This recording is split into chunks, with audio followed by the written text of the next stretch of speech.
carry it through. And I think the number is probably pretty high. I think so too. So then the argument to me really becomes, did she push him over the edge to do it? And maybe he wouldn't have done it. So I don't know. I get what the defense attorney is trying to say, but I don't know if you can 100% back that statement up. That there was nothing that was going to stop him from doing that. Let's even see if what he I can do said for that you. in a text. Prosecutor Katie Rayburn argued, and although she wasn't physically present, she was in his ear. She was in his mind. She was on the phone. And she was telling him to get back in the car, even though she knew he was going to die. For the body, so I'll ask you, we're going to do do you 4S. buy more? The prosecution's argument as I or hang the myself. defense's? Prosecution. Yeah, I do too. I get it. She wasn't physically there. Let's see if we can get it. Through communication, Yeah. she basically won. Can you get it? That decision. On June 16th, Unfortunately for Java, he's been at training. And so it has been almost 3 months since he's been groomed. So we might have to go pretty short on him. She told Conrad to get back into his truck, which she has reason to know is or is becoming a toxic environment. Unless I can find a spot where I can get in with the clippers.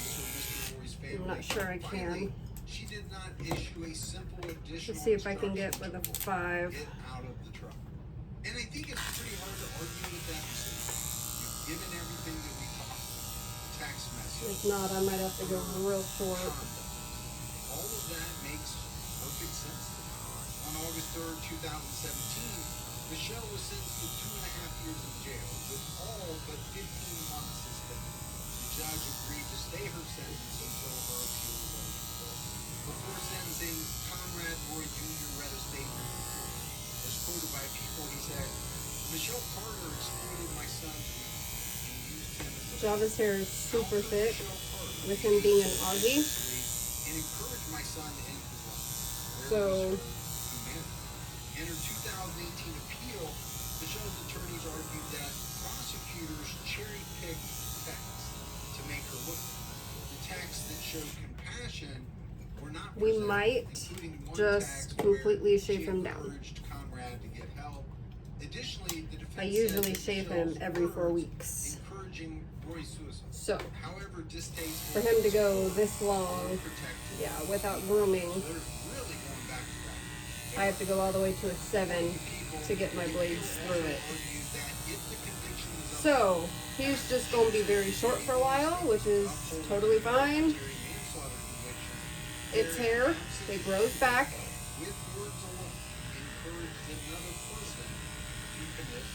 It's not as short as I usually go, but he will feel so much better.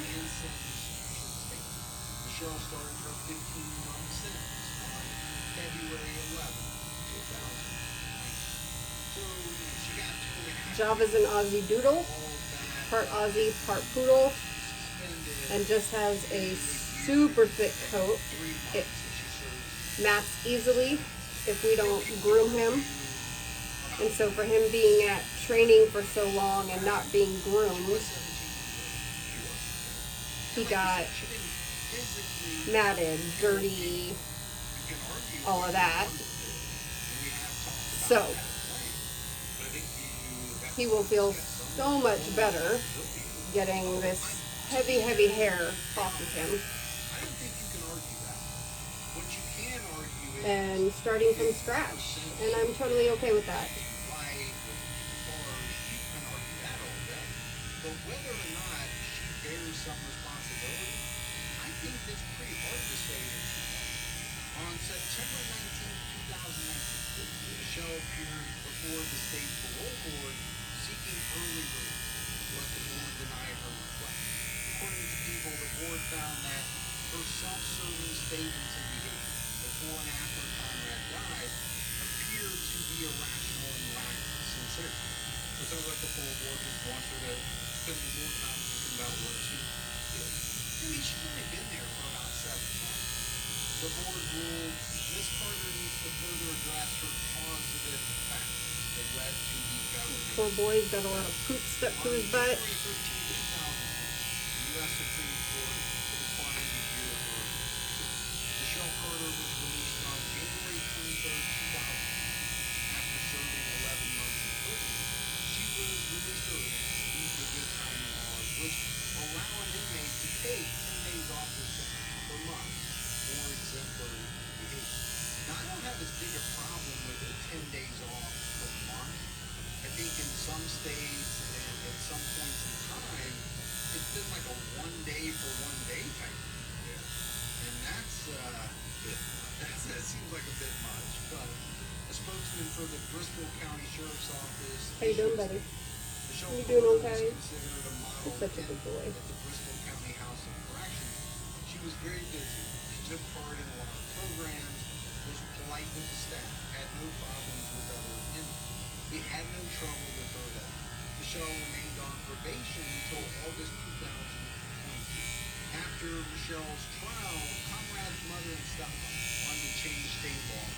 Massachusetts has no statute to criminalize suicide for women. Lynn's husband, Roland St. Vince, told people there should have been a more specific law. Manslaughter made it incredibly difficult, and that's why this case got dragged out for as long as it did. He wrote to several lawmakers and a law professor named Daniel Medwed, who helped draft a proposal and sent it to Senator Barry Feingold. In July 2019, Conrad's family, Senator Gary Feingold, and Representative Natalie Pickett announced the filing of the Conrad's Law. The proposed legislation would impose a sentence of up to 5 years for anyone who is convicted of pressuring someone else to end their life. Feingold brought up a similar case that occurred that year when Boston College student Alexander Bertulli ended his life after his girlfriend urged him to kill him. He cited this as evidence that the law was needed. Like Michelle, Alexander's former girlfriend in Young U pleaded guilty to involuntary manslaughter. The legislation stalled during the pandemic.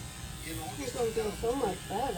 Fall River Reporter reported that Conrad's family was still pushing to pass the legislation. On September 9th of this year, the family hosted the second annual Conrad's Law 5K to raise awareness and gain support for the law. So, as I understand it, the law is currently sitting in the House of Representatives awaiting passage. I'm sure there's people in favor for that law, but there's probably some good opposition to it as well. Yeah, as there is with most things, right? Not everybody gets on the same page when it comes to these things. But even if this law was in place at the time, I'm not sure whether Michelle Carter would have gotten 5 years or not. She was only 17 years old. So would it be mandatory even if you were not an adult? I don't know.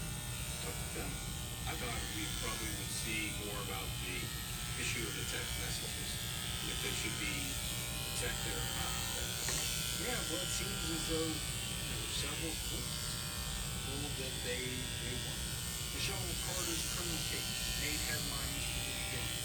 Several high-profile documentaries and a whole new series have been produced in the years since she was first charged.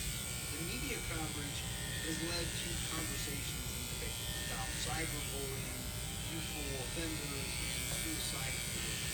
Professionals have called this case a gray area in terms of law and criminal responsibility.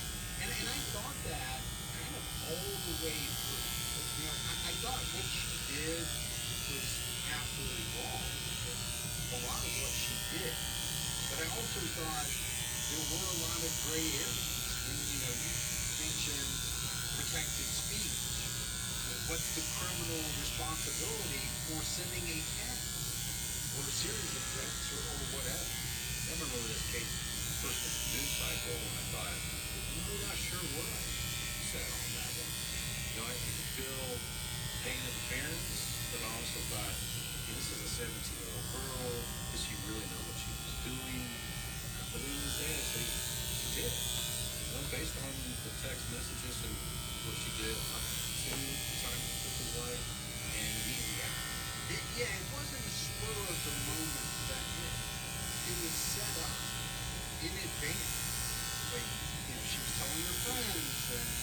So, yeah, I don't know. It's just a strange case, and a lot of people are fascinated by it, and it will continue to be debated for a long time. Obviously, we talked a lot about suicide in this case. If anyone is struggling with those types of thoughts or feelings, please, we urge you to reach out to 988lifeline.org. And there are a lot of other resources as well.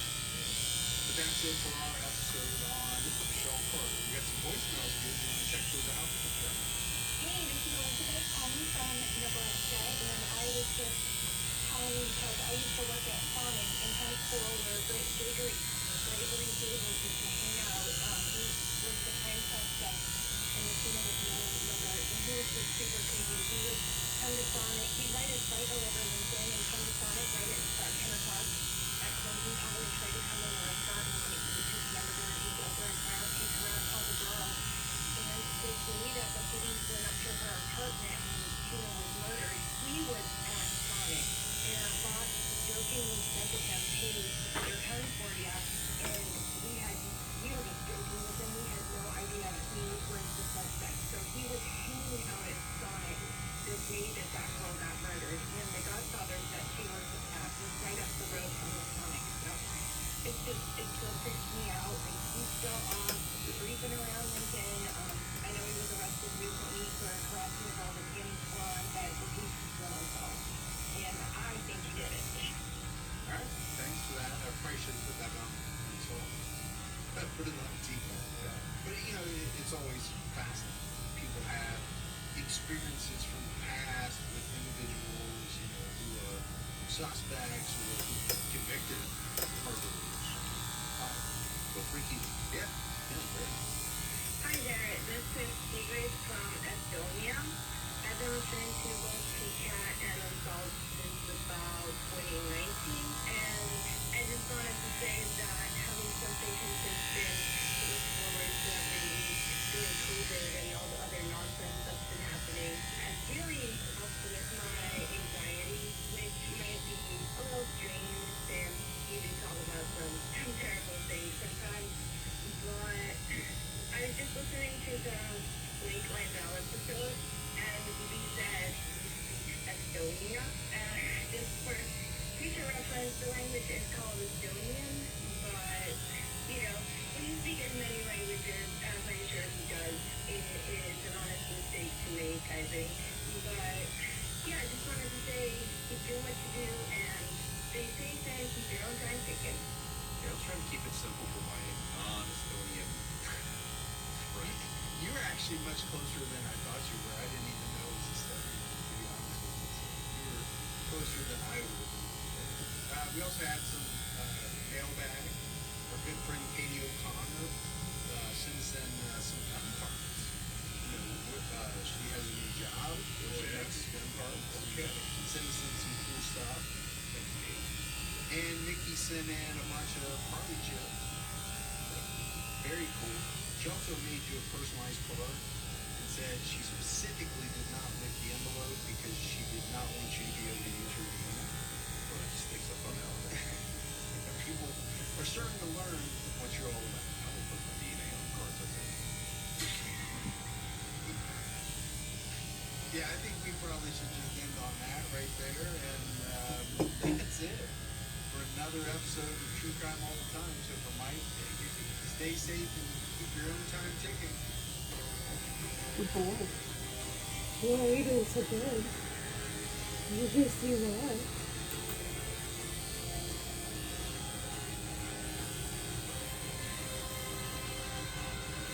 No, because I'm shaving him down, I'm literally doing his body, his paws, everything on one blade.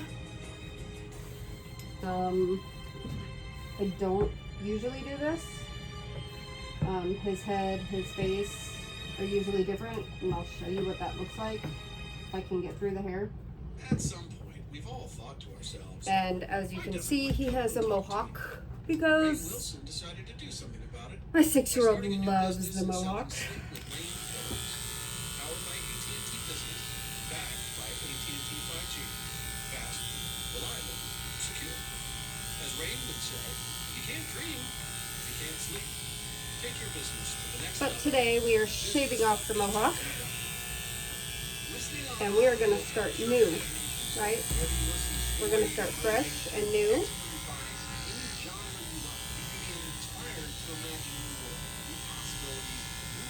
New hair growth, new stuff going on. Yeah. As an Audible member, you can choose one title a month to keep from their entire catalog. And right now, I'm listening to Everyone Here Is Loved by Sherry Lapine. And so far, it is amazing. And that's the great thing about Audible. You'll always find something that sparks your imagination. New members can try Audible free for 30 days. Visit audible.com/TCAT or text TCAT to 500-500. That's audible.com/TCAT or text TCAT to 500-500. I have a lot of stickers in my yard. I have half an acre. So I keep their legs short so that when I comb them, I can find the stickers easily.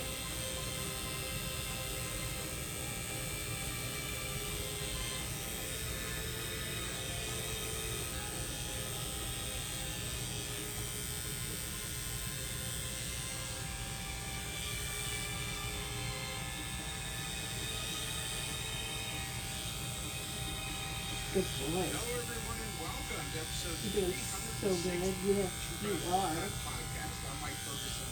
With me, as always, my partner in true crime, Mike Gibson. Give me how are you? Doing good, man. Well, I am doing very, very well.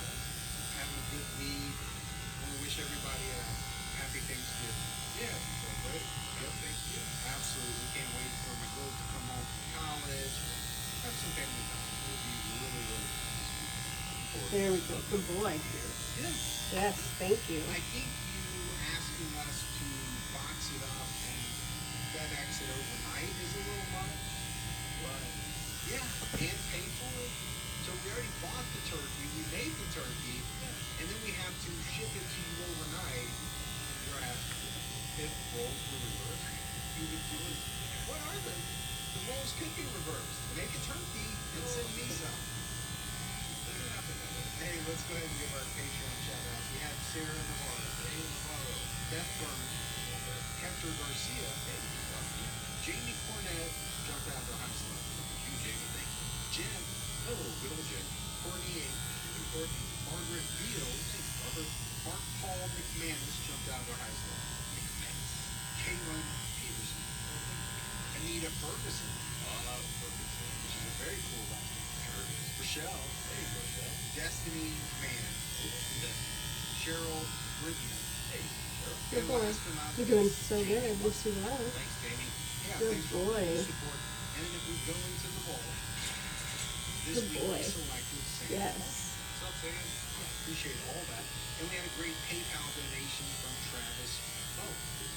From the Moe and Fawcett Dynasty. Yeah. We have a lot out right now.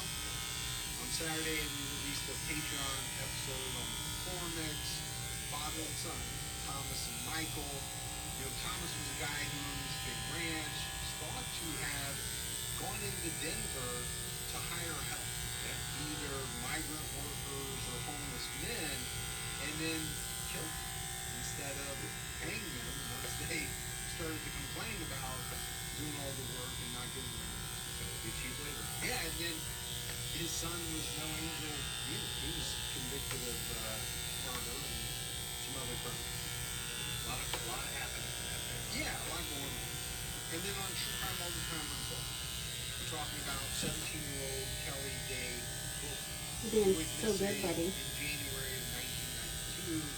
There's a lot going on in this episode as well. A lot of layers, A lot of people Good boy. arrested and Yes. charged, and Good boy. even one of the officers who was investigating her disappearance was charged. so bizarre. We have some satanic cult ritual type stuff going on. Good So boy. Shocking from the 90s. Yeah. yeah, shocking. But That's a make good sure boy. you check that out. I use All right, this buddy, are you ready to get into little this episode thing of True to Crime do his All the paw Time? pads and sanitary, which means his And we're going booty to quit. and we know his that you've probably been practicing your British accent pee-pee area. all week in preparation. British, it doesn't, my British accent is the same for back then or today because the British accent never changed. I've always talked like that. Not everybody But William shaves the paw Palmer was pads. a British doctor, I do, known as the so my dogs don't slide In on our 1856, floors. he was convicted of They like to murdering run, they his can wife hurt so that he themselves. could steal money to pay off gambling debts. Although he was convicted of one murder, it's suspected that Palmer poisoned up to 15 people, including his wife and children. Yeah. I could be saying that correctly. I could not. Brutally. That helps. That helps very much. Thank you.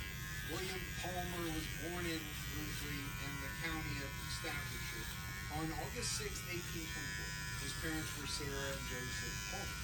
William was the sixth of 8 children. A lot of kids, man. I think people had a lot of kids. Yeah. Number one, there wasn't all the ways to ensure that you didn't get pregnant that we have today. But number two, and we've talked about this, depending on where you lived or if you were on a farm, you needed the help. Yeah. Or you were going to need the help over the years. That's true. Joseph Palmer once worked as a sawyer. You ever heard of a sawyer? I'm a Sawyer out of it. Sawyer Brown. Apparently, it's a person who saws timber. I mean, it makes perfect sense. But I've always wondered where the word volume comes from. Yeah. It doesn't seem to really make a lot of sense, but maybe just the Y-E-R on the end of it is one who does or practices whatever's before. And I'm just trying to figure out what else goes with ball and saw. I don't know. I don't either. Some people will write in. There's a lawyer out there that say put on balls. Paul. But he was eventually able to accumulate a fortune, reportedly from stolen timber. Hey, there's definitely some money in timber. No doubt. Oh, absolutely. And I think back then, if you could steal a bunch of it, you could probably make even more. The profit margins really open up at that point. They kind of are like 100%. Joseph died in 1837 when William was around 12 years old. He left his family £75,000 in 1837. Yeah. That seemed like a boatload of money. It is a boatload of money. £7,000 went to each of his sons, and the remainder was given to his wife. So the stolen timber business was good, no doubt about it. At the age of 17, William started working as a chemist's apprentice in Liverpool, but he was dismissed after just 3 months because he was accused of stealing money. I say forget where he went back. The thieving area. Well, I mean, by and large, do most of us take after our parents in some form? I would say yes. Sure. Now, if your dad's a thief, are you bound to become a thief? I would say no, but could it happen? Absolutely. He could have been like, hey, my dad really had it going on. Right. Made a lot of money, took care of us. Good enough for him. Good enough for me. I will try that as well. He went on to study medicine in London. In August 1846, he qualified as a physician and returned to Staffordshire.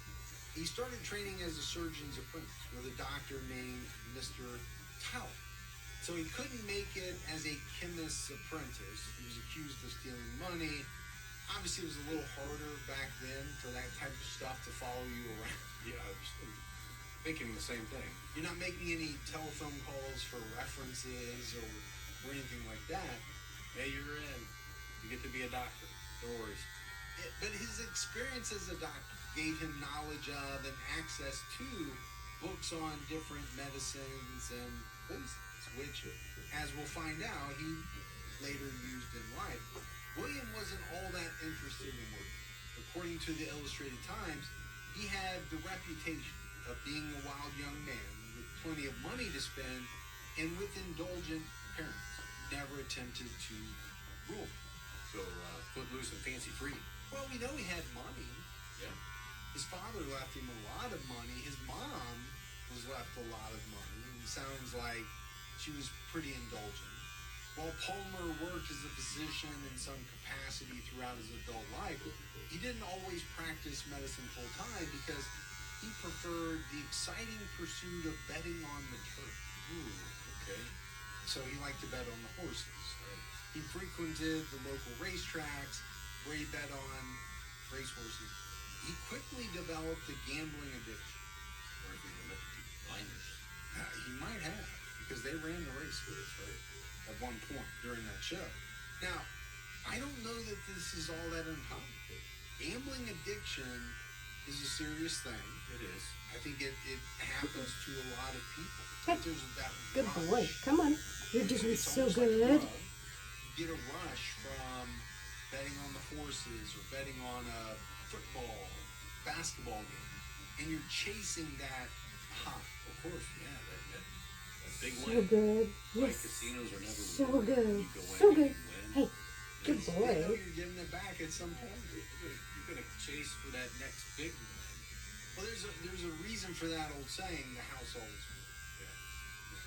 How many casinos have you seen go bankrupt? None of the ones around here. They just keep getting bigger or adding on. Now, where are they getting that money from?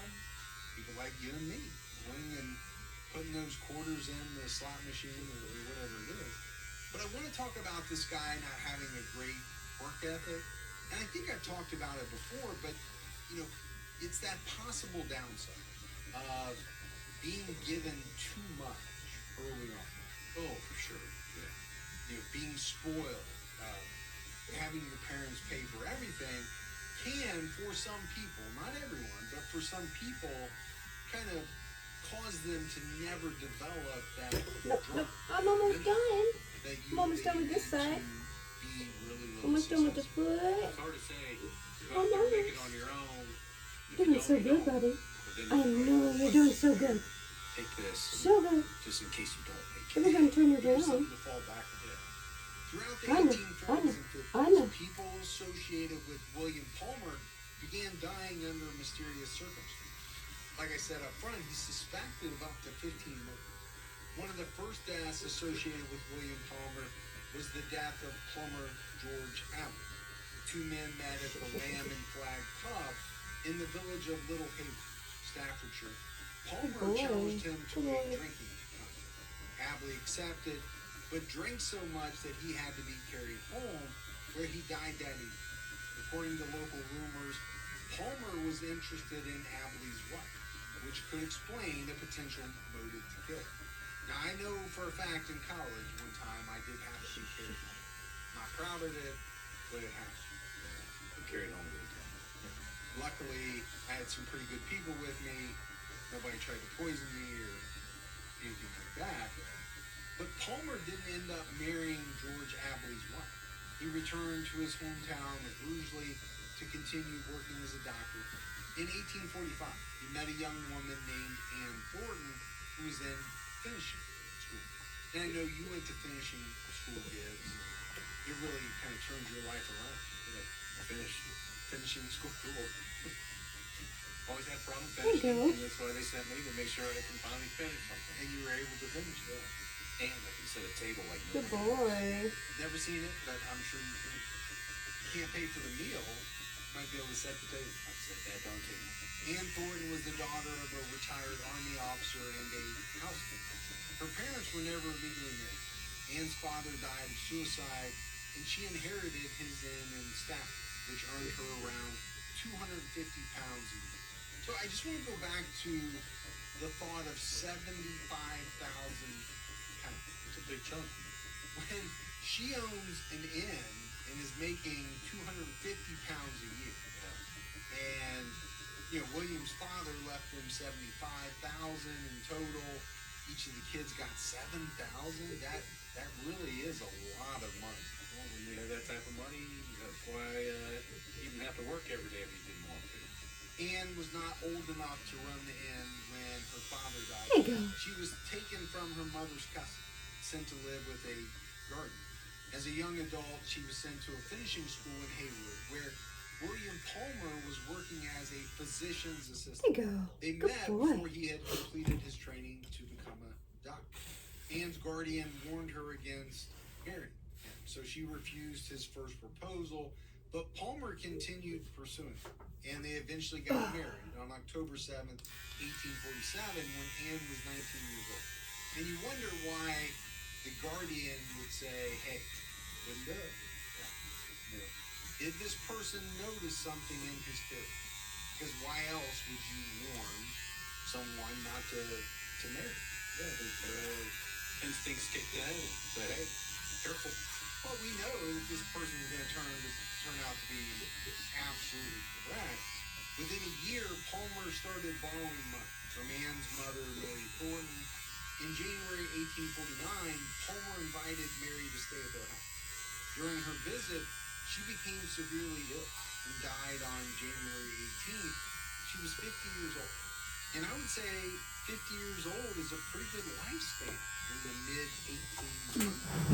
Come here, buddy. I'd say that was Come here. more than the median. But I think it's pretty healthy. Yeah.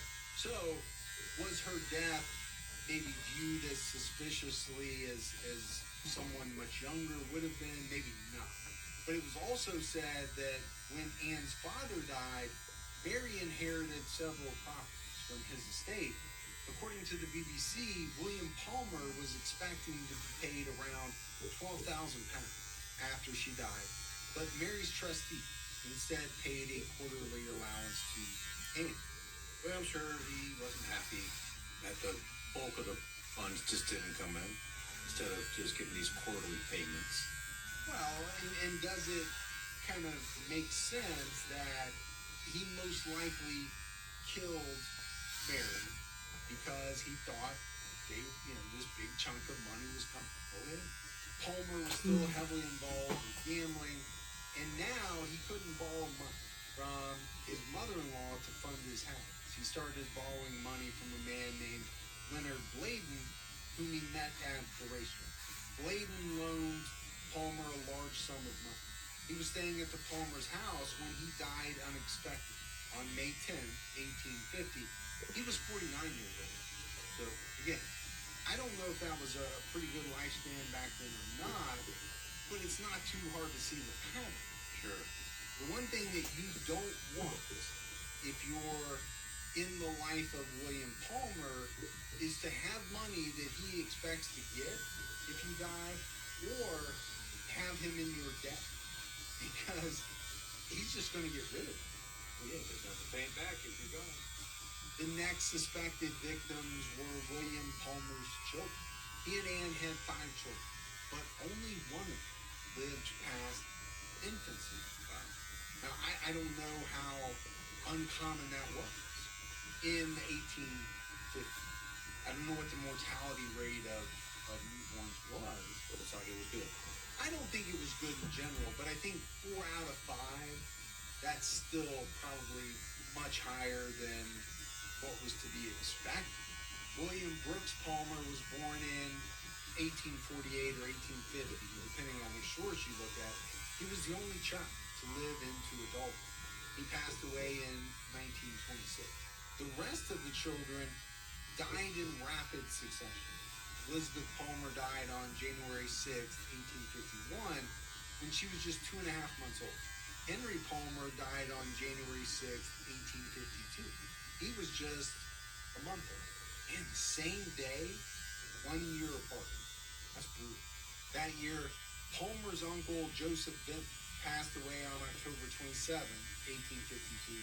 He was 62 years old, and his death was not considered suspicious, but it was later re-examined in light of the charges against Palmer. And I think you would have to do that, right? Once it comes out that you have a serial poison, don't you have to go back and kind of look at all the deaths that surround this guy? Absolutely.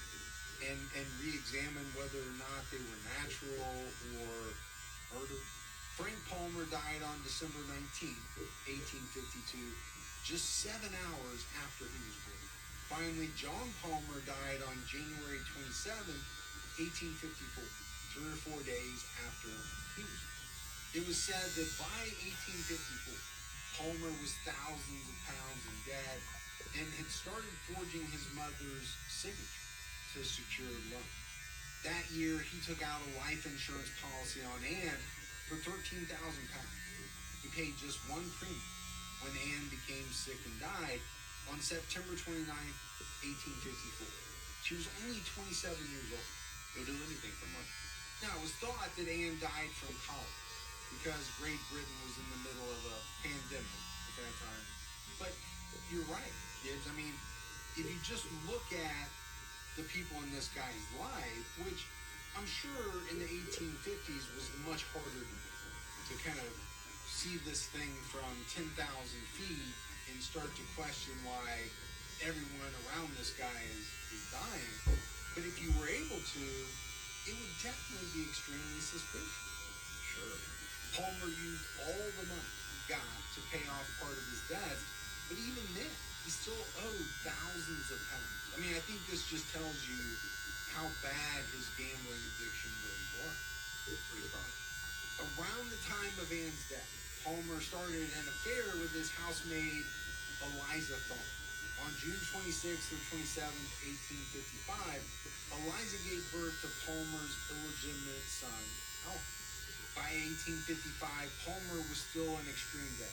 According to the Illustrated London News, he owed about £20,000 at 60% and had forged his mother's name on all the bills. 60%. 60%. Loan sharp leg. I mean, people are crying now at the rates to buy a house or to buy a car. 60% is ludicrous. Earlier that year, he took out a life insurance policy on his brother Walter for £14,000.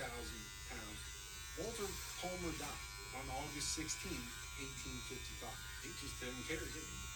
No, I mean, I think that is going to be so apparent that William Palmer was a guy who was all about himself, right? Wanted to do what he wanted to do, and if he had to kill someone, even someone in his own family, brother, wife, children, to get some money, he seemed to have no qualms about doing it.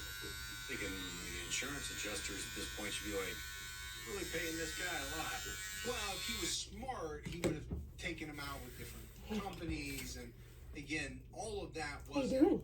You in good boy? research. But All right. what Ready was to turn that around? the insurance company in Walter's come on. death thought You that good was this side? suspicious. Come on. So they refused to make a payment Good this side. and even threatened to Yeah, criminal good action. boy. But they didn't pursue the case further.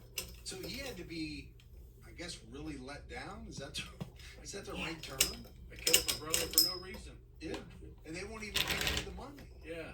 Now, the fact that they didn't pursue the case any further, now, does that lead to more innocent people being killed because they were just more than happy not to have to pay out the £14,000?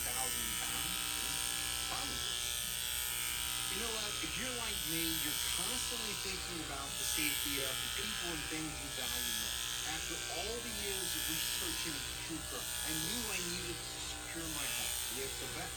My research led me to SimpliSafe. I've trusted SimpliSafe to protect my home for over 6 years, and the level of security and customer care has been impressive. I sleep better every night, knowing SimpliSafe 24/7 monitoring agents are standing by to protect, and if someone tries to break in, to send emergency help when I need it most. I want you to have the same peace of mind that I and so many listeners experience every day, which is why we partnered with SimpliSafe to offer listeners 20% off a system. Just visit simplysafe.com/Chica. As a SimpliSafe user, it's no surprise that SimpliSafe has been named Best Home Security System by U.S. News and World Report for 5 years running, and the best customer service in home security by News. Protect your home this summer with 20% off any new SimpliSafe system when you sign up for Fast Protect March. Just visit simplysafe.com/Chica. That's simplysafe.com/Chica. There's no safe like SimpliSafe. My wife and I do a lot of shopping online, and we always use Rakuten is the smartest way to save money when you shop because you earn cash back at over 3,500 stores. We're talking fashion, beauty, electronics, home essentials, travel, dining, concert tickets, and more. Your favorite stores like Macy, Nike, Sephora, Dyson, and Lowe's. And that's just to name a few. Pay Rakuten to send them shopping. And Rakuten then passes on a part of that payment to its members as cashback. Cashback is deposited directly into your PayPal account, or Rakuten can send you a check. You can even maximize your savings by stacking cash back on top of other deals, like store sales and coupons. You're already shopping at your favorite stores. Why not save while you're doing it? It really is a no-brainer. Membership is free, and it's easy to sign up. Get the Rakuten app now and join the 17 million members who are already saving. Cashback rates change daily. See Rakuten.com for details. That's Rakuten. Your cash back really adds up. William had several bills due that fall, and more coming up in early 1856. And he had been looking for a way to find money to pay off his debt. His brother's debt. Typically, I do a 3 on his tail. Also reported that a former lover, if not during the winter. Him around this time. I don't know if that's somebody you want to blackmail. I don't think it is, but I'm assuming that maybe this person knew some of the things that he had done. But no doubt, right, at this point in time, I'll do a 1. He owes a lot of money. We talked Comb, about the fact that all or his even a debt 0. is in his mother's name. So at some point, If I want it longer, he has to know that but the I'm creditors literally are going taking to it come after all the her way down. soon to collect this money, and she would find out what I'm he doing had it the done. same length as He this. searched for a This, new source of funds, it's matted. began targeting his We're starting friend, completely John over. Parsons Cook. Like Palmer, John Cook was a frequent gambler. He was supposed to start his career as a lawyer, but he inherited So, 10,000 pounds of property. I'm shaving his tail, I'm shaving his head, I'm shaving his face. Instead, he bought racehorses and made a career out of gambling. A lot of I'm people shaving everything down. It's just hair. It'll grow back. from inheritance. And when it does, I'll make them all pretty again. A lot of them. The Illustrated London News But, describes again, Cook as a common sample of the young sporting fool with a few thousands to win. And to your point, because he's part Aussie, become a lawyer, but he gets this money. his hair is so thick and heavy. He's got to be feeling like a nightmare after not being groomed or anything for 3 months.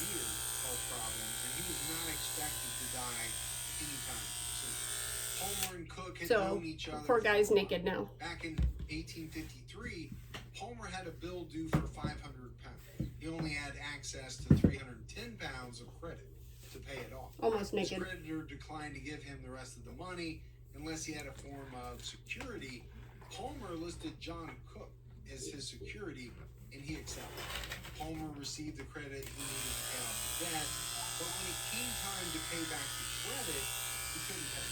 And John Cook paid off the bill for him in August 1853. Okay, that's a pretty good claim. It is. For someone with a lot of money who doesn't give it to you, but still, Nice gesture. it is.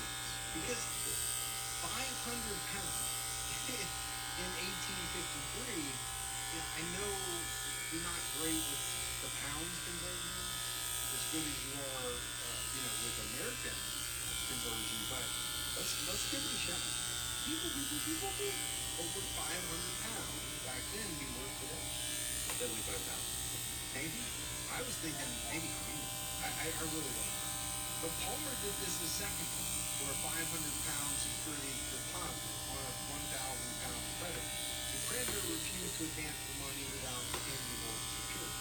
Palmer somehow convinced the creditor that John Cook was the one who needed the money, and he proposed using Cook's 2 racehorses as security. The offer was accepted, but John Cook didn't receive it. Palmer forged his name and took the check to pay off his debt. Well, we know this is a terrible business, right? He's already killed multiple people. He was thought to have killed multiple people. Doesn't surprise you that he would mess over a friend in this way. No, I mean, if you're willing to poison people to get their money, you're definitely willing to forge your name friend's name to get it. In September 1855, Palmer tried to take out a life insurance policy worth 25,000 pounds on a man named Bates. Bates was once a wealthy man, but had fallen into some financial trouble. According to an 1856 article from the Daily, John Cook attested the life insurance proposal. He and Palmer pressured Bates into agreeing to the policy, but ultimately the insurance company didn't go through. Didn't you have a problem with people that you knew that were family trying to take a policy out on you? Yeah, I think that's why they had to pressure him. And you can use your imagination as to what that pressuring entailed. Could have been pretty extreme. But it's interesting that the insurance company didn't go through with it. I'm assuming that saved the life of this Bates guy. It's hard not to think that the plan was to kill him, to get their hands on this 25,000 pounds. Pretty sure that's all it was for. By the way, when we're done, I want you to sign some documents for me. Oh, okay. Should I do the usual and not pay any attention to him whatsoever? Yeah. Okay. On November 9th, 1855, Palmer's creditor issued a writ for 4,000 pounds against William Palmer and his mother. So basically, he needed to pay this off within days to avoid being found out by his mother.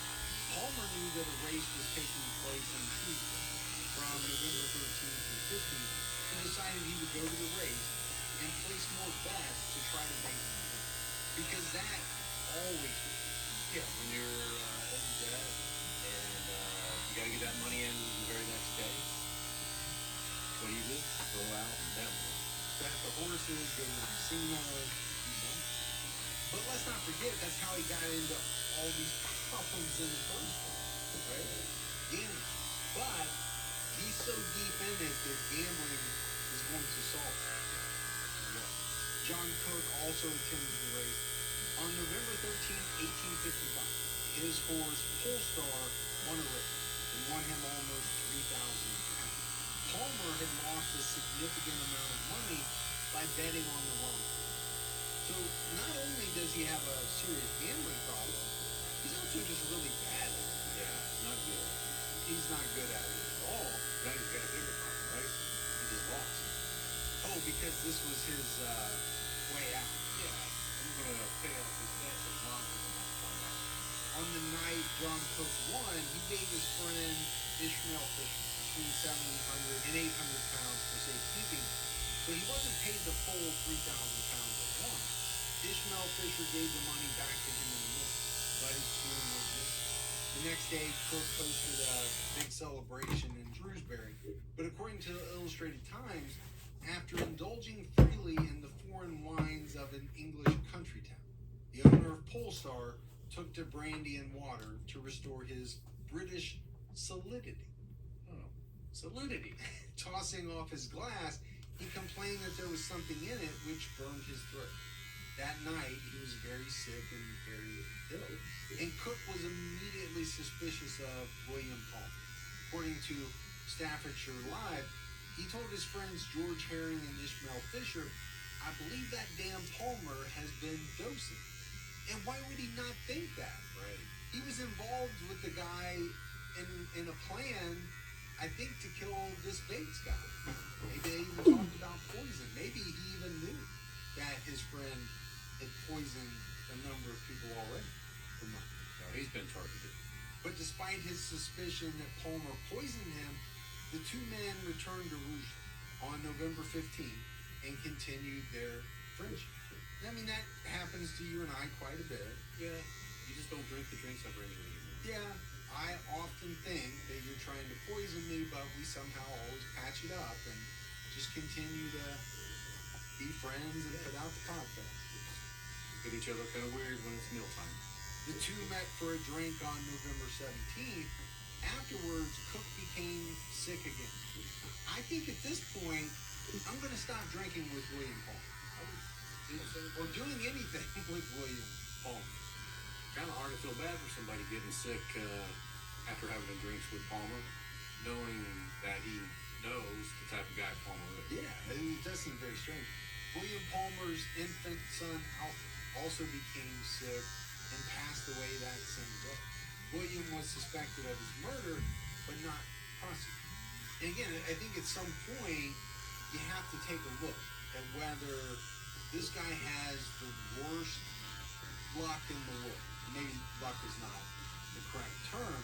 Just tragedy follows this guy around, or he's the root of it all.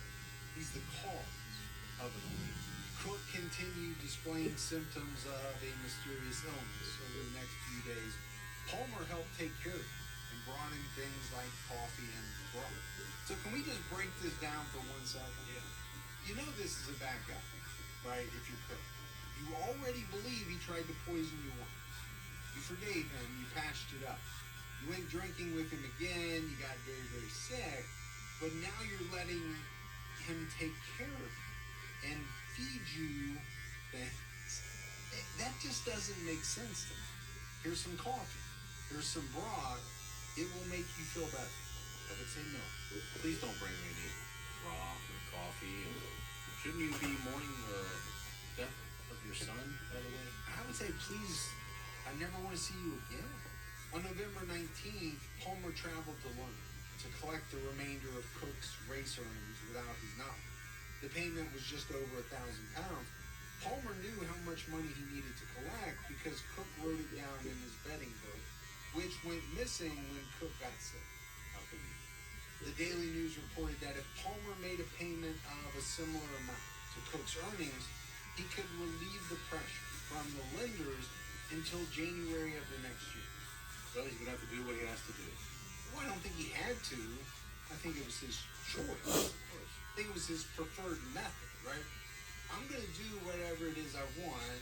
I'll gamble money, and then when I get in trouble, I'll just kill someone and collect their life insurance or Their money. take their money in some way, and I'll get by. And so far, it was kind of working, which is a scary thought. On November 20th, Palmer went to a chemist shop in Rugeley and purchased strychnine, a deadly poison. The National Institute of Health described strychnine as a hard-to-trace organic poison, which is lethal in small doses and decomposes over time. On the evening of the 20th, a doctor named Bamford visited John at home and prescribed him 2 opiate pills for pain. Palmer took these pills and brought out different ones for Cook to take. The old switcheroo? Yeah, it sounds like the switcheroo. My question would be, again, why is this guy still at your house? Why are you letting him take care of you? I'm just a good friend here to help you out, man. Cook died around 1 a.m. on November 21st, about an hour after he took the pills given to him by Palmer. According to Illustrated Times, Cook was shrieking and tossed about in fearful convulsions. So it doesn't sound like this was a quick and painless death. It sounds like it was agonizing. William Palmer immediately wanted Dr. Bamford to label the death as apoplexy, but Bamford felt like further investigation was needed. Well, maybe we finally have someone who's seeing this thing as what it really is. Now, maybe he was just trying to cover his own rear end. He had just been there. He had prescribed, some opiates to Cook, and then all of a sudden he died. I would think as a physician you would be a little worried about that. Yeah, of course. And want to make sure that didn't have anything to do with the death. On November 23rd, John's stepfather arrived in Rugeley to represent the family. He didn't trust Palmer, and he noticed that John's betting book and papers were missing. The maid also informed him that Palmer gave Cook pills just before he died. She also mentioned that Palmer brought over some blood for Cook. When she stuck her finger in it to taste it, she became sick. It's telling. It is telling. Now, I'm not crazy about people working at my house dipping their fingers in my broth, but It was later. Is this one? I'm assuming this was after he was done eating it. Like, he there was a movie where the guy was bringing out plates of food, his thumb was in the food. Yeah. I can't remember the name of the movie. But every time I ever brought you any soup, you're like, hey, kids, can you give me another bowl full of that soup that your mom made? Vegetable soup? I'm like, sure, but I always put my finger in, stir around, make sure, okay, lick it right. Lick it and then do it again one more time. I appreciate it. What are friends for? With friends like that, who needs enemies, right? That's really cool. But in all seriousness, I mean, there's a lot of people coming forward and casting, which you have to say is a lot of suspicion on William Palmer. Really, the maids kind of the one singling him out. He gave Cook pills, the broth made her sick. When Cook's stepfather asked Paul about the betting book, he responded for the Daily News, "Oh, it's of no use. A dead man's bets are bull." Yeah, well, that's true. I mean, how do they know he's dead and what they do? I mean, obviously, they lay money down on his bets, so. Right, but wouldn't Palmer want his stepfather to believe it? Oh, of course he would. So that he could pretend to be Cook and go collect any money. Cook's stepfather requested a post-mortem exam, which took place on November 26th. Palmer was present during the exam. Why? Why is this guy allowed to be around during all of this stuff? He finds a way to be there. The exam was conducted by medical student Charles Devon and his assistant Charles Newton, who was allegedly drunk during the proceedings. When Newton was removing John's stomach from his body, Palmer bumped into it, which caused the contents of the stomach to spill onto the floor. Oh, how nasty. That sounds very, very nasty. The remaining stomach contents were put into a sealed jar. Palmer was later suspected of cutting the seal and attempting to steal the jar. They can't test it, they'll never know. Again, why is this guy even in the room? Well, today's world, No, it wouldn't happen. After the post-mortem exam was complete, Palmer wrote a letter to the court requesting a verdict of natural causes. He enclosed a 10-pound note with his letter. Dear sir, I need your You two are doing so good, Java. Basically, right? Yeah. He's not trying to get a choice table at a fancy restaurant, an impressive date. He's trying to get the medical examiner to say that this man died of natural causes. Well, he's working on the end. Well, and speaking of that, he also tried to get the local postman, Samuel Cheshire, to intercept the chemical report before it was sent to the scene. Cheshire later went to prison for mail tampering. If he was somebody that was willing to do this stuff. Well, people are willing to do stuff if you wave enough money in front of them. Some people, I should say. The next major development in the case occurred when a chemist's assistant admitted to selling the strychnine poison to Palmer. A police inspector searched Palmer's house and found a medical book about the poison. Palmer wrote on a page about strychnine. Strychnine kills by causing tetanic fixing of the respiratory muscle. It sounds so easy, right? With the way that we've laid everything out. But you have to figure that not everybody was privy to all this information.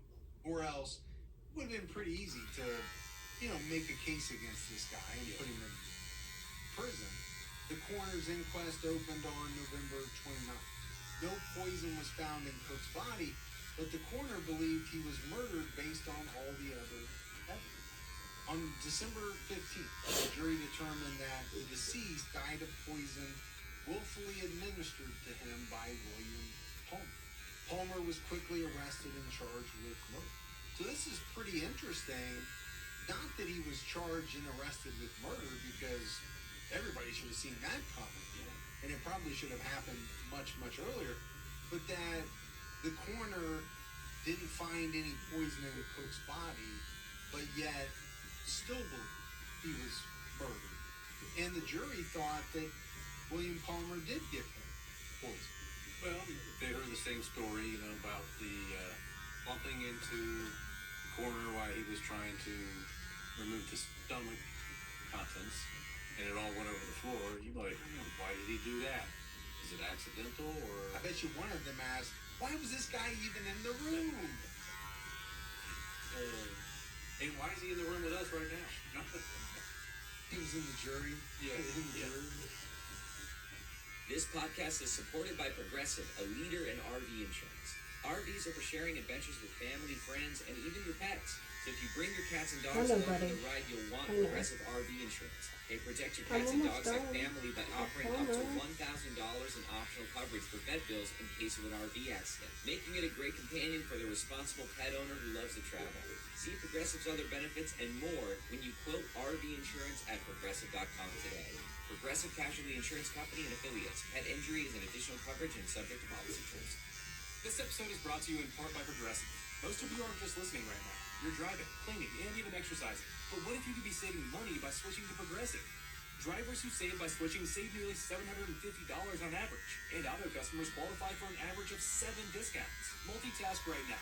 Quote today at Progressive.com. Progressive Casualty Insurance Company and Affiliates. National average 12-month savings of $744 by new customers surveyed who saved with Progressive between June 2022 and May 2023. Potential savings will vary. Discounts not available in all states and situations.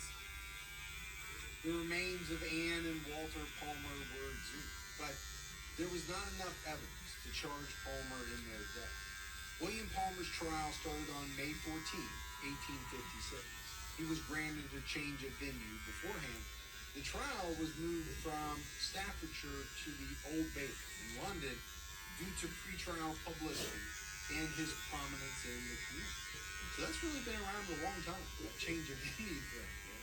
Palmer pleaded not guilty to the murder charge, and the Attorney General spent 4 hours outlining the prosecution's case. Several experts testified about Cook's poor health and his cause of death. Dr. Alfred Swain Taylor was the one who testified as to the contents of John Cook's stomach. He said that all he found was a small, non-lethal amount of antimony, which was the active ingredient of the commonly used medicine tartar emetic. Oh, it's not one I'm familiar with. Yeah. I've heard of steak tartar. But based on John's symptoms and the circumstances surrounding his death, Dr. Taylor concluded that he was poisoned.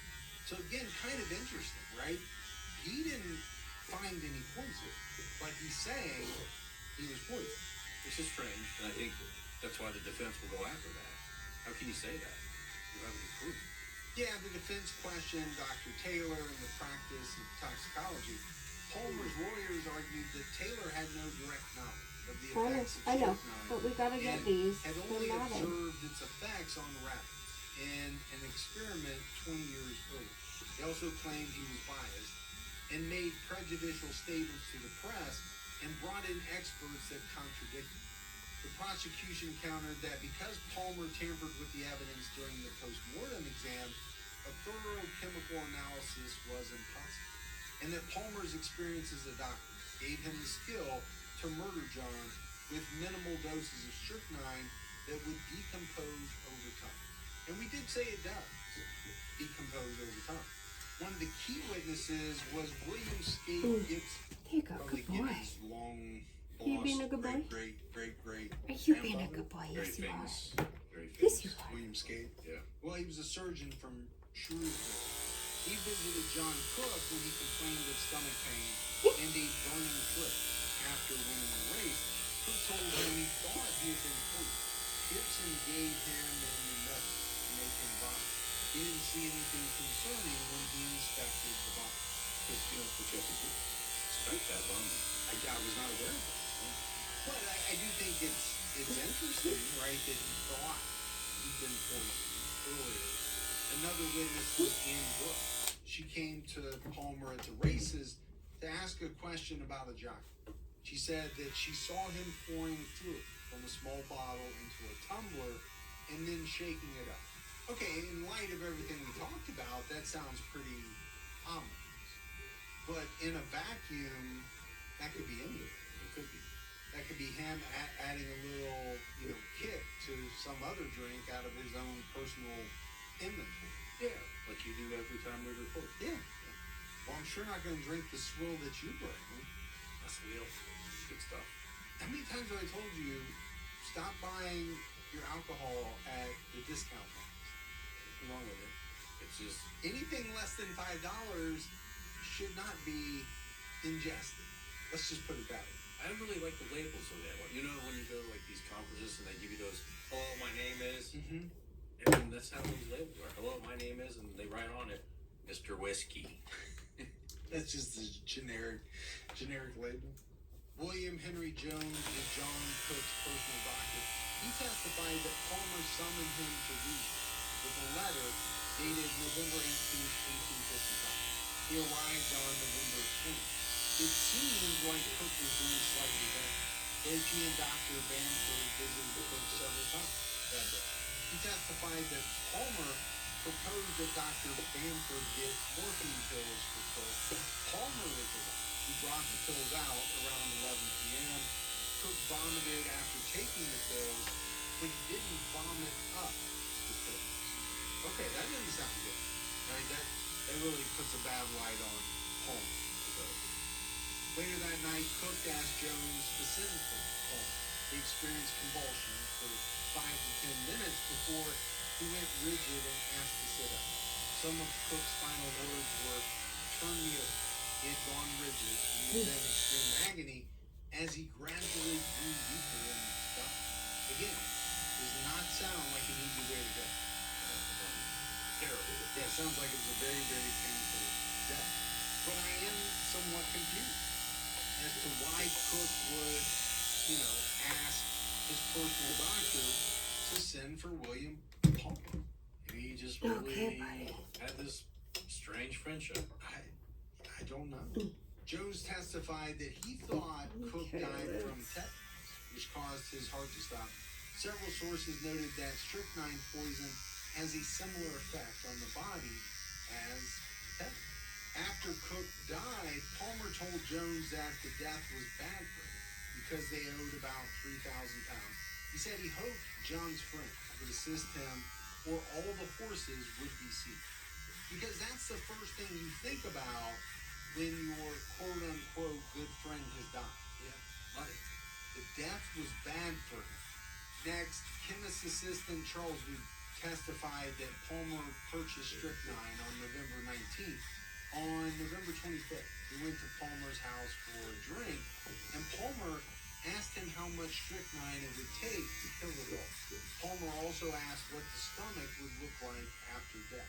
He replied there would be no inflammation. On the morning of the post-mortem exam, Palmer told him it would be a dirty job and gave him 2 wine glasses of brandy. Newton testified that he didn't tell the coroner about the strychnine and didn't tell his employer because his employer wasn't friends with Palmer. The first time he brought it up was when he spoke to the solicitor, John's stepfather. He also did not record the sale of the poison. Well, that's interesting. Didn't record the sale? Well, I'm thinking these guys were kind of friends. Maybe Palmer asked him not to record it. Maybe he pockets the money Palmer gave him. Maybe. I don't know.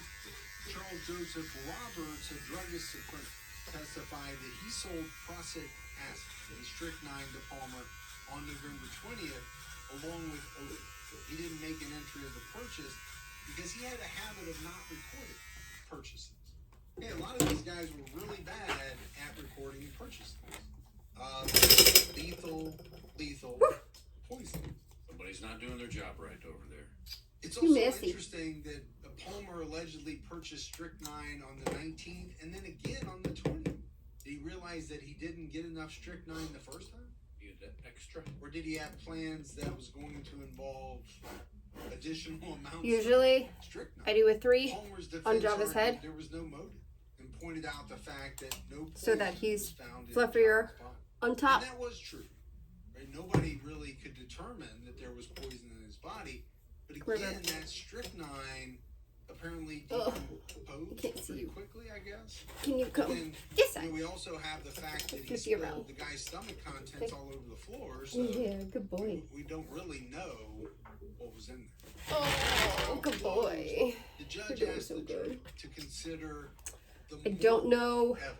because I know for He sure pointed he's out that matted Palmer had up stolen here. John Cook's money and made efforts to cover up what he did, the Penny Illustrated paper reported about the trial, link by link, an irresistible. I don't know that I can get the blades through. Round Palmer.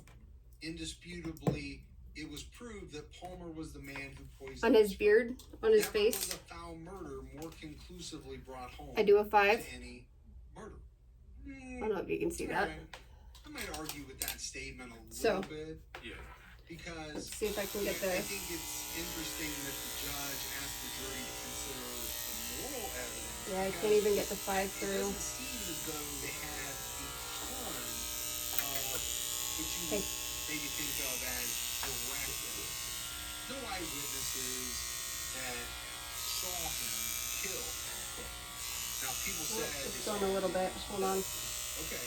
But Maybe. there's no poison found in the body. How do you know he gave him poison? There we go. Right? It's a little tenuous. I know. The Anyway. connection there. But I think when you do add it all together, for sure, the things he had done before, You the did things it? he did that night, the things he did after death, at the post-mortem. It's credit though to Yeah. say that. Yeah, he's just saying, look at all the bad stuff he did. I guess. William Palmer was found guilty of murder on May 27, 1856, after an hour of jury deliberation. He was sentenced to death that same day, and he was executed on June 14th after Stafford's prison. Well, and you and I have talked about this before. You know, back in the old days, there wasn't housing people who were put to death for a very long time. They wouldn't mess around. This man was executed within 3 weeks of being found guilty and sentenced to death. Now, some might argue that people sit on death row for too long. Others would argue there shouldn't be a death row at all. Well, that's because there's been so many cases that have been overturned. Yes, there have been. And when you hear about those cases, it makes you wonder. What gives you pause?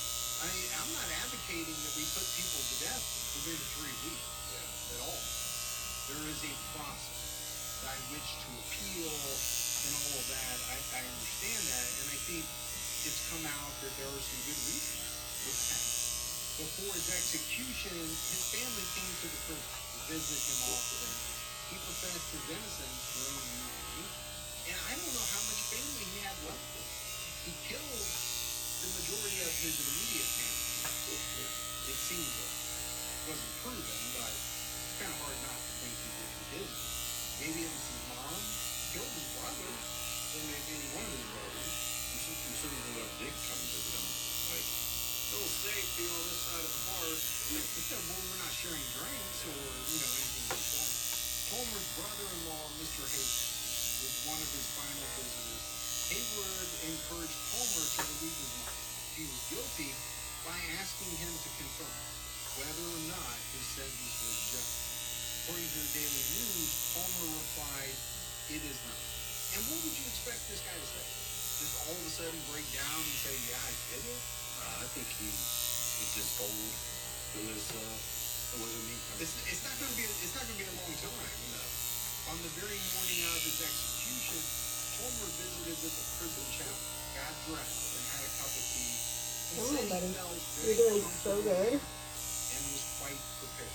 I find that hard to believe, that anyone facing certain death would be very comfortable and happy and prepared. Doing so good. Well, Yes, you are. No, I could see this being a match, but when he was asked if he thought it was time to admit that his sentence was fair, he replied, no. He added, "They are my murderers," but didn't specify who he was talking about. He then repeated, "I am murdered. They are my murderers." The chaplain was one of the last people who spoke to Palmer. He asked Palmer one last time to admit that his sentence was just. Palmer replied, "It is not a just sentence." The chaplain said, "Then your blood will be upon your own head." Kind of rough coming from the chaplain. I'm sure he's not wrong, but it's just a little rough. you're screwed, buddy. You're screwed. Palmer was led to the gallows later that morning. It was reported that he looked down at the trap Okay. and asked the executioner, "Are you sure it's safe?" Meaning what? The door's not gonna wait until you open it. Obviously, it's not safe. It is designed to kill you. I then take It's safe to walk out my Palmer's last shears like words this, were, "I am innocent of and poisoning I will. by strychnine." And it was said that over 30,000 people witnessed the execution. Some What? of them Gibbs waited all night in the Kind of to secure their spot. According to the BBC, a local rope right by maker his lip. sold sections of Palmer's noose as souvenirs. That's bizarre. It is bizarre, but what does it prove? Hopefully he doesn't It lick me proves that people have always or stick had his a tongue out in the fascination process. with crime and justice. That's true. They've always had that.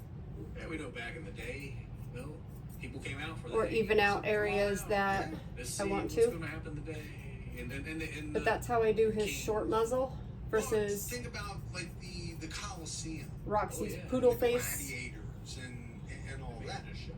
Yeah, they made it into a show, but 30,000 people. I mean, it's like a Major League Baseball Yeah. stadium almost. Hey, if you're in the back of that, what do you really Although see? today, I don't know. Is that like I said, I'm shaving him. Maybe they had risers back then. I don't know. It's just a lot of people. All the way down, all the way Palmer's over. case has been treated as a Or morality all tale. over Warn because people about the dangers of gambling. For He's so example, mad. in an 1888 article, the Sheffield Independent reported that vice gambling fraud. so his mohawk, were his everything is going bye bye. scam. And I don't think that's incorrect. There is like a huge mat here. Gambling played a huge I don't know if I can even get underneath this. Poor guy. he needed that money to pay off his gambling debt or a gambling debt? Now, it could be that he was I a bad comb him and guy, I brush him he so was often that this is so unusual for him. He would just want more money, greed, I don't know, but gambling seems to have played a huge role. We'll never truly know if William Palmer really murdered up to 50 people, but I think we have to say, based on the suspicious circumstances surrounding the deaths of his wife, his mother-in-law, his brother, and his children, many people believe that he did. It's hard to think he had burned them for sure.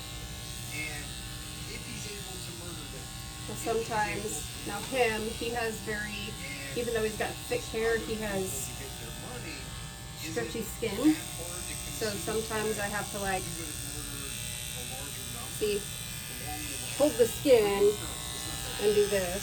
Not that hard to do. So up here especially, I have to hold the skin. And like you said, I think earlier, he was just willing to do And anything go certain ways. he had to do to continue to support his addiction. And I get that a lot of people are, whether you talk about gambling or drugs or whatever it is, but the thought that you could kill your wife and a number of your children to supporting gambling, and I think that's really tough for most people to comprehend. Now, is it that hard to think that somebody might steal from someone or cheat people out of their money to support a gambling addiction? No. You have to be very careful around their neck, their Adam's apple area. Could say he got money, Um, keeps dying, but maybe he just didn't like beating. their armpit areas, Strange, I think. all their legs, It's possible um, along with like the leathers of their ears. Those are all areas that you can cut accidentally. So maybe it is something more along the lines of what you're saying, because he was strapped, because So you definitely don't want to do that, depending on what blade you're using. he didn't want them out. You want to be gentle. He didn't want money going to that in depth, and so killed his children. And that's just a nasty, nasty thing to do. But that's it for our episode on William Palmer. We got some voicemails again. You want to check those out? Hey y'all, my name is Jennifer, and I'm originally from Louisiana, but I live in Indiana. And I just came across y'all's podcast, and I have started listening from the very first episode and working my way up. I came across the Robin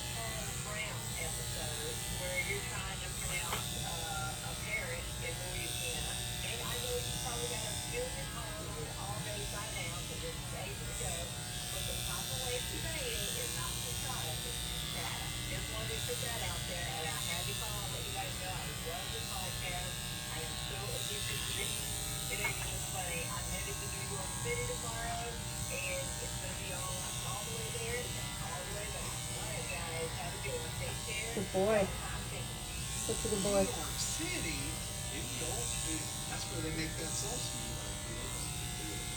The dogs aren't robots. Somebody sent me the case. I know they're not perfect. They're gonna move. Commercial back in the day when they said that. New York City. No, we appreciate that. Yeah, we did hear a lot about that one, and pretty much every town was saying correctly.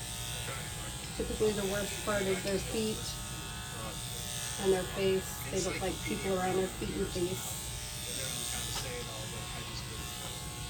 I've been grooming my dogs since they were itty bitty, and I do it often, so I make sure that people are around them.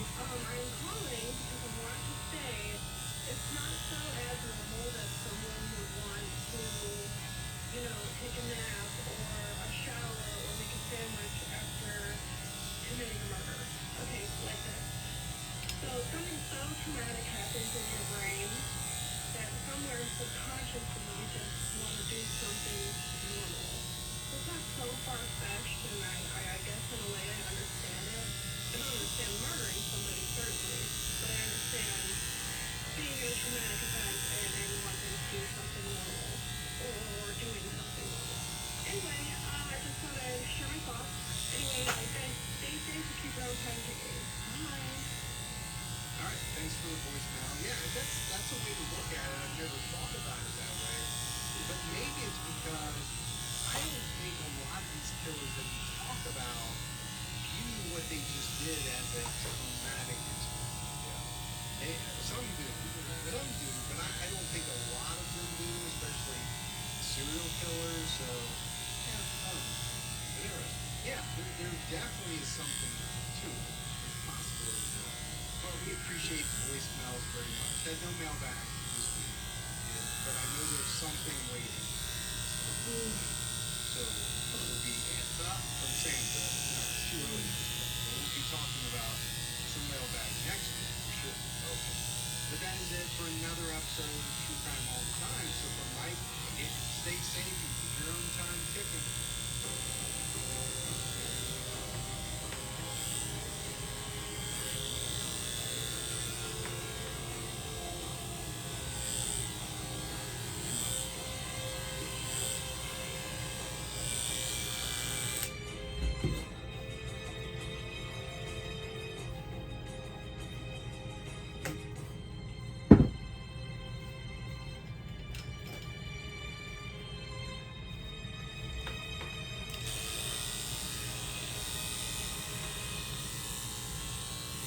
When it comes to family vacations, there are a million different trips you can take. You can get your own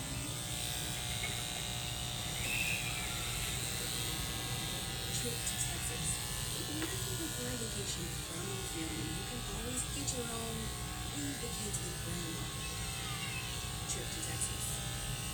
So go to traveltexas.com/get-your-own for the only trip to Texas that matters. For the ears, I trim them up. I do puppy dog ears. I like short ears because my dogs are messy when they drink water. So I use just regular curved scissors, and I do trim the leather. Audible has the best selection. Again, careful because ears bleed a lot if you nick them. All-in-one easy app. As an Audible member, you can choose one title a month to keep from their entire catalog. And right now, I'm listening to Everyone Here Is Lying by Sherry Lapine. And so far, it is amazing. And that's the great thing about Audible. You'll always find something that sparks your imagination. New members can try Audible free for 30 days. Visit audible.com/TCAT or text TCAT to 500-500. That's audible.com/TCATT or text TCAT to 500-500.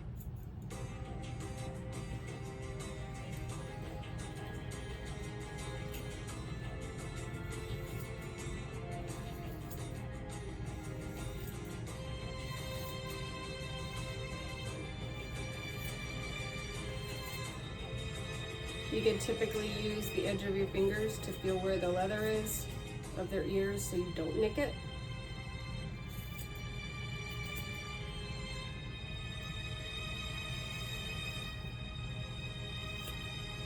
Hello, everyone, and welcome to episode 361 of the True Crime All the Time podcast. I'm Mike Ferguson, and with me, as always, is my partner in true crime, Mike Gibson. Gibby, how are you? Hey, I'm doing good. How about you?